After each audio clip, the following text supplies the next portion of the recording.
Well, hello. My name is Danielle, and I am recording this video from my bedroom. This is my fourth speech for my public speaking class. I am hiding in the room, my bedroom, with bright light because there is no curtains to hide so. Anyhow, I'm going to go ahead and start speaking. I really apologize for any background noise that you may hear, as I have a 9-year-old who does not listen, and he's in the other room yelling at the TV. So with that, I'm going to start my speech and apologize ahead of time. So, like I said, my name is Danielle, and I'm going to be speaking on the stigma of recovery and the stigma of addiction. And so, with that being said, I am coming up on a little over 3 years clean and sober from all mind-altering substances, including cigarettes, tobacco, vaping, and drugs and alcohol. I spent a good portion of my adult and teenage life in active addiction using hard stimulants from a very young age. And so I am just now starting to live life as an adult, as a grown-up, as a human should. And with that, I still have quite a colorful past that sometimes needs to be dealt with. And I have a stigma that attaches to me.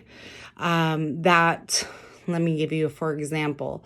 I didn't have a driver's license for 16 years.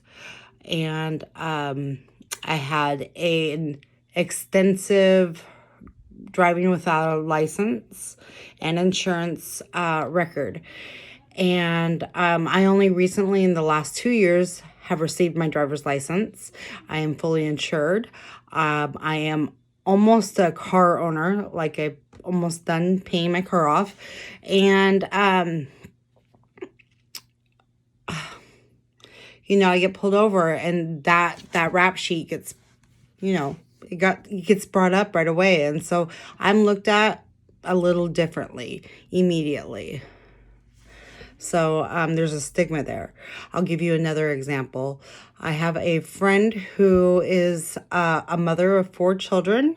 She has a 1-year-old, and she gained a lot of weight with that pregnancy.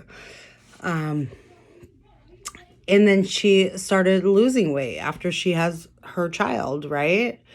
And she lost about 70 pounds.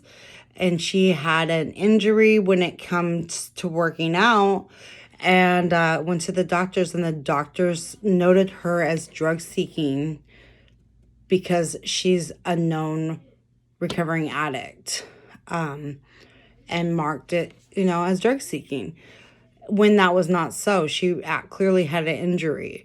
So we're marked and labeled as addicts even when we're clean. I'll give you another example. So I just recently went through a custody battle for my 9-year-old, and it was an agreed parenting plan where my son's father actually he wasn't fighting me. I had written a parenting plan.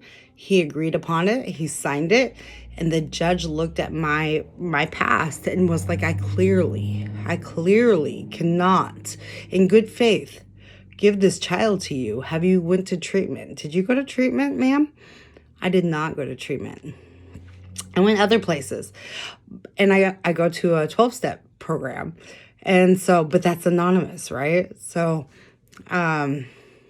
he had to have lots of declarations, and I had to jump through a lot of hoops. And I did this during COVID. So there was no actual in-person courts. Anyways, outcome is that I did the right thing, and the stigma, I was able to break the barrier of the stigma. So it's not always set in stone, but there's stigmas when you're clean. You're not always looked at as clean. How does somebody know that you've changed? Just because you say you've changed?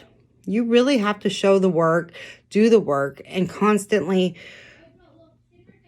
be a product, you know, an example of the product. So always doing the next right thing, even when nobody's looking, is a very good example of that. I hope that this speech was exactly what you wanted. It probably is not perfect, but I'm doing my best. I really am. And if I have to repeat this class, I will see you next quarter.